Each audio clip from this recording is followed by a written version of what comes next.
ஒரு சின்ன கிராமம். அங்க முத்துன்னு ஒரு பாவப்பட்ட உழவன் இருந்தான்.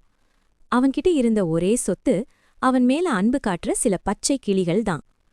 ஊரு மக்கள் எல்லாம், டே முத்து, இந்த கிளிகள் உன் விதைகளை சாப்பிடுது, அத விரட்டுன்னு சொன்னாங்க.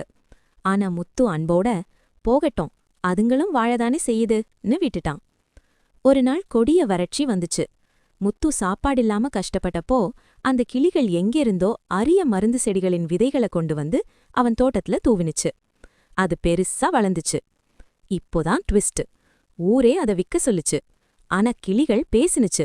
முத்து, இது நீ பணக்காரனாக இல்ல, மக்களோட நோய குணப்படுத்த. நீ அதை வித்தா இந்த செடிகள் அழிஞ்சு போயிடும். முத்து பேராசப்படாம எல்லாருக்கும் இலவசமா மருந்து கொடுத்தான். இந்த குணத்தை பார்த்த கிளிகள் ஒரு பெரிய மந்திரத்தை செஞ்சுச்சு. முத்துவோட தோட்டத்துல மட்டும் எப்பவுமே மழை பெய்யற மாதிரி வரம் கொடுத்துச்சு. அன்பு இருக்கிற இடத்துல